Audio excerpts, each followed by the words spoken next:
Magandang araw! Ako'y magtatabas at malapit na nga akong pumasok.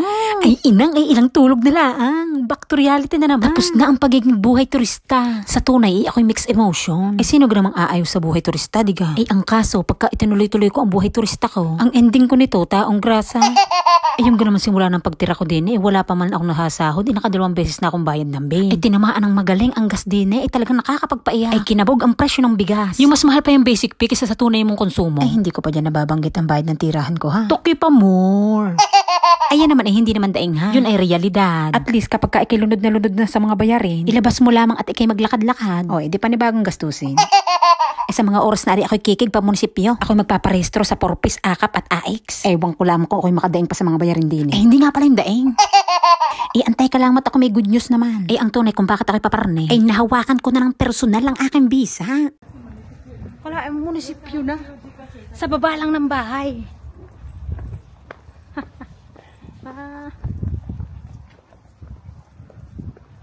Pero bawal mag-video sa loob.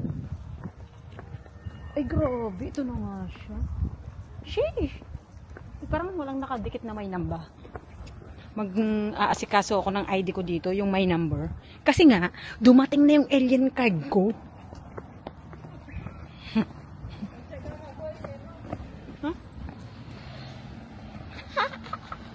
Ako'y magpapagawa pa ng isang ID din. May number naman ang tawag doon. Kung kayo'y OFW dito sa Japan, alam kong pamilyar kayo dito. Maliban kasi sa alien card, malimit din nila itong hinahanap. Ngayon kasi parang nagsisilbi na rin tong health card dito. Ang building na ari parang may kalumaan na. Pagka kami naglalakad-lakad, madalas namin itong madaanan. Hindi ko akalain Reply City Hall. Wala kasi masyadong tao. Parang abandonado. Pagkarating, ang unang gagawin mo ay kukuha ka ng number. Pero sa sitwasyon namin ay in-entertain agad gawa ng wala masyadong customer. Sa mga oras na yan, tapos na kami mag-fill up ng mga kanakailangang impormasyon. Dino-double check na lang nila base sa daladala naming ID.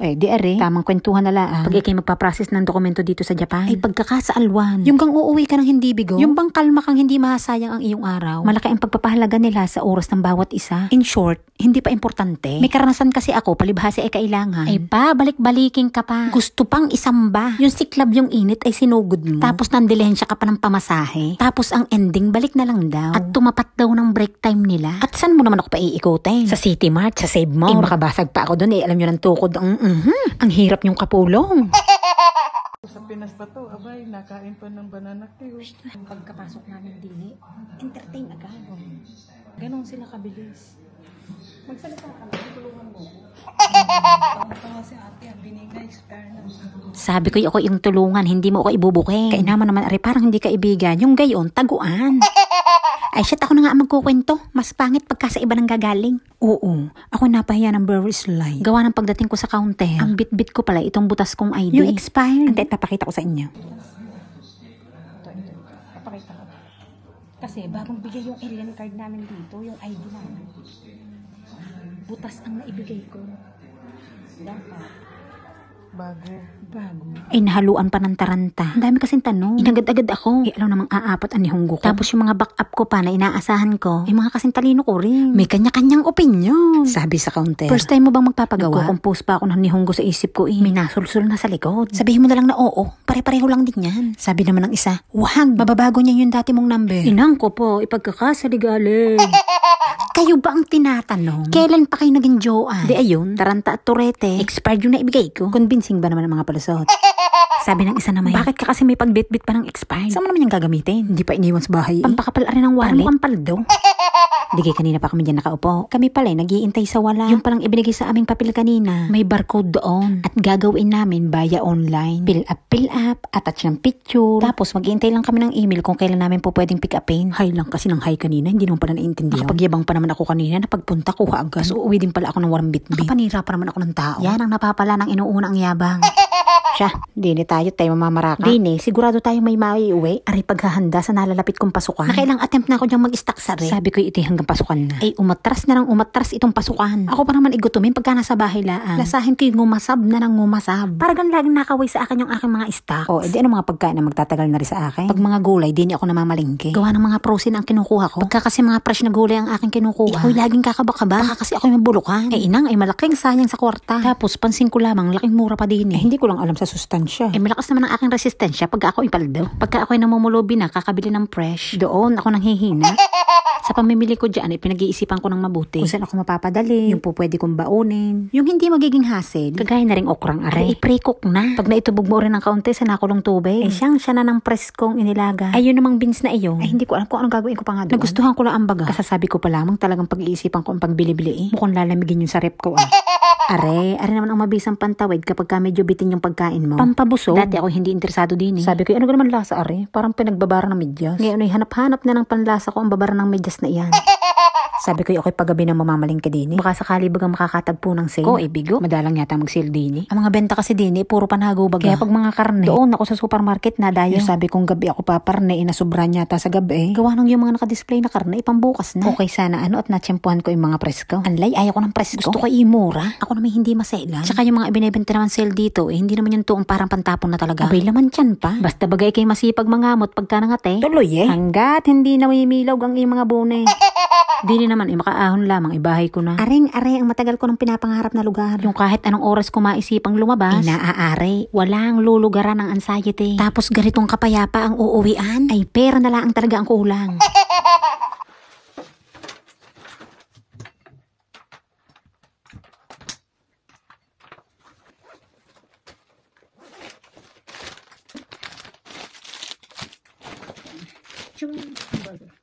Masarap to. Then corned beef. And then okra. And then singol.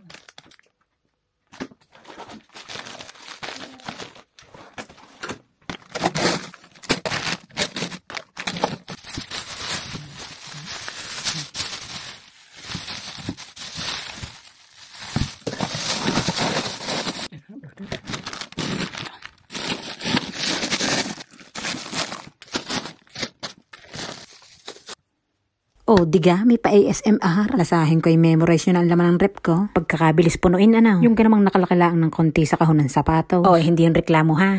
Describe ko lamang.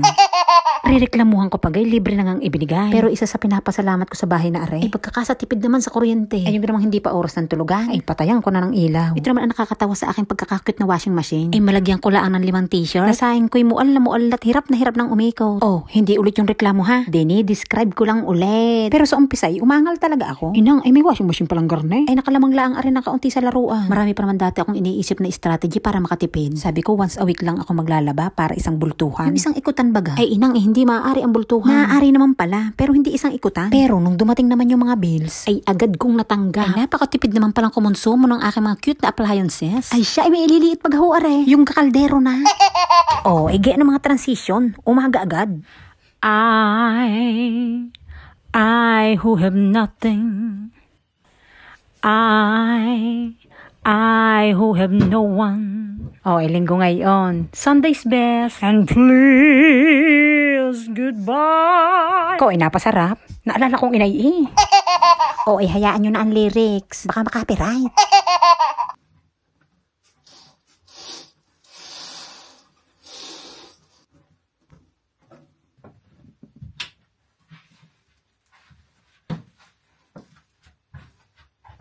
Ilasahin ko yung napintig ng ulo kasi simula pa lang ng umaga. Siguro to, sa dami ng stocks hindi alam ang unahin. Hindi ha. Ako may tira-tira pa diyan na kailangan ng i-dispose. I-dispose sa tiyan ni Matutina. Aray mga baho-baho kong ulam at kanin. Hindi ka naman ang adobo pagka nabahaw ay masarap na. Tapos aring baho na kanin, isasangag mo at lalahukan mo ng itlog. Antay at may misa yata si Father. Aring ang batrob na aray, paborito ko. Batrob nga baga ang tawag din. Aray bigay pa sa akin ni Pepay. Akala nyo na may kilala nyo Ayun senpai ko. Sila yung dinatnang ko sa trabaho nung ako'y babago pa lang sa Japan. Aray daw gayak na itatapon na. Walang may gustong kumuha Yung ganun parang babago daw laya sa mental ang magsusuot na rin. Sabi ko akin na laan. Yan ang mga gusto kong damit. Magaan ang loob ko din sa makailang lipat na ako ng bahay. Sa pagkakarami ko ng damit na naitapon. Aray, ang hindi ko mabitawan. Nakailang tapon na nga rin ako ng pustiso. Nakailang purba na ako magpangipin. Nung ako'y umuwi sa atin. Nag-effort naman akong takpan yung bungal ko sa gilid. May diretsong retainer pa nga iyon. Para medyo magdikit-dikit naman ka ako ang ngipin ko. Sa Pinas, medyo napanindigan ko pa, babago Tsaka marami ako doon tay. Walang trabaho Medyo masipag-sipag pang maghiso.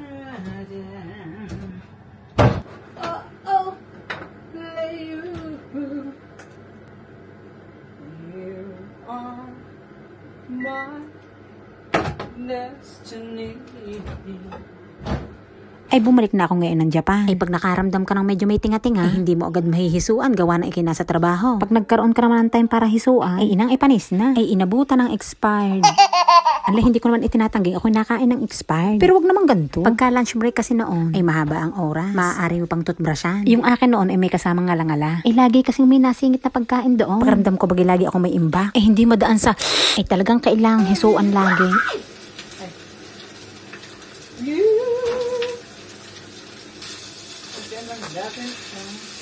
Gusto mo talaga dudurugin sa kawali.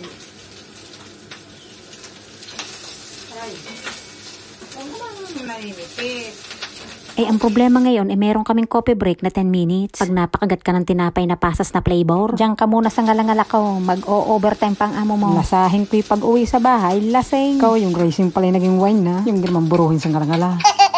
Sabi ko, hayain ang may bintana aring ngipin ko. Basta ang importante ako'y komportable. Ganyan na yung mga takbo ng mindset ko, no? Hanggang sa may nakapagsabi, hoy, kailangan mong punan yan. Pag yan tumagal ng tumagal, maghihiwalay lalo yung mga ngipin mo. Wala na, naitapon ko na yung pustiso ko. Ako kasi naaasiwa doon sa pinakangalangala. Sa gabal baga. Sabi niya, meron dito sa Japan. Wala siyang ngalangala. Ikakabit mo na lamang. Para kang hindi nakapustiso. Walang sa gabal sa bunganga. Oh, kabilis na kumbinse. Sugod sa clinic. Schedule agad. Yung ganun babagong sahod sa palo agad. Sa mga sumunod na araw, aba, may takip na ulit ang bintana. Ay ngayon, garni naman ang naging system. Bumili na rin ako ng pambabad, ano? Sabi ng dentista, wag na huwag ko daw itutulog. Dahil siguro baka malunok ko, ano? Sa umpisa, masipag pa akong magbabad gabi-gabi. Doon, sa garapon na pinagsaidan ko ng palaman. May patakip pa yon. Pagbukas ko kinabukasan ay mamoys. Gabi-gabi, ganun ang sistema. Tanggal, babad, tulog. Tanggal, babad, tulog. Anla, hanggang sa ako'y naumay na. Hanggang sa babad, babad, babad. Ang ending, tapon ulit. Yun ang kwentong batrob ko. Umikot sa ngipin. Pinag-important ko naman talaga yung ngipin ko. Sa tunay, insecurities ko nga yan. Ngayon, dahil sa tamad ako, in-embrace ko na lang ang insecurities ko. Pinag-iisipan ko na ngayon, pataniman. Tingnan natin kung ari maitapon pa. Kasama na siguro ang tao na rin. Inang, ay ngayon nga palang schedule na dating ng aking biyaya. Ay ako may kaibigan na nagbakasyon din sa Japan. Ay ewan ko ba't hindi na ako itinuring na iba ng taong are. Pag siya'y papunta din ay lagi akong naaalala. Ay ako'y mapa Hokkaido o Tokyo, ay ako'y tuntong. Ate Hotel, maraming salamat ho. Ang dami. Ang bigat. Paano maging masaya kahit ano, hindi pa pwede mag-ingay?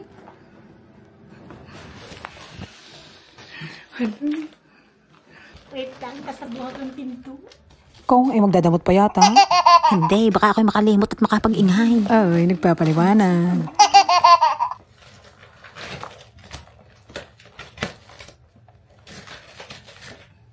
Oh. Ang dami. Tingnan mo.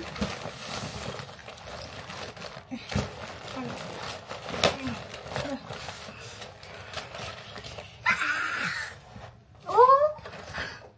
Tingnan! Ay, grabe. May hopya munggo. Noon, tulog na ako ikot.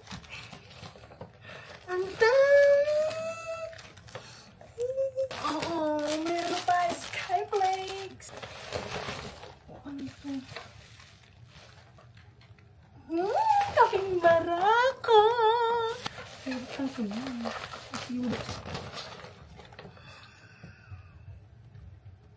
Ay, grabe. At hotel. Grabe ang ginagawa niya pang i-squad sa akin. May ketchup pa. Makapagkaldereta ako. Hala, sobrang salamat, Ate Hotel. Meron pa ano to?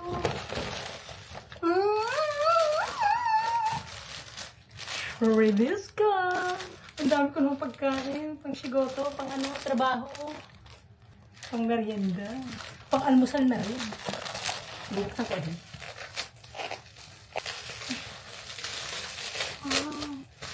Amoy ko na. Ay, grabe, amoy pa lang. Oh! Ay, grabe, amoy pa lang. Halimuyak eh.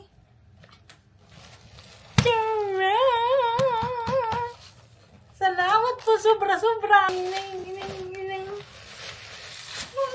Hopia. Ang dami. Kainin ko na rin hopia. Kakainin ko na rin. Munggo.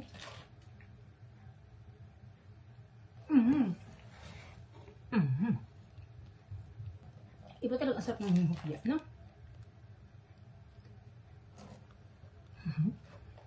Yung pastillas ulit. Sarap talaga nito.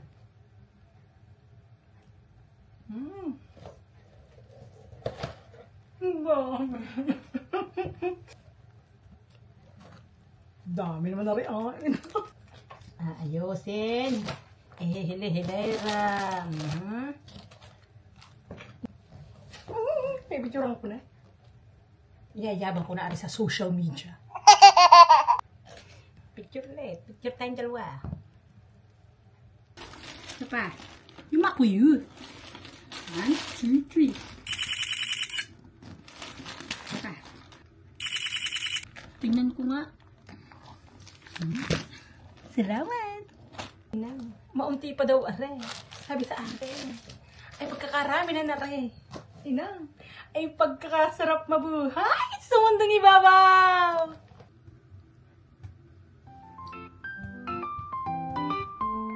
Ay siya. Diyan na kayo.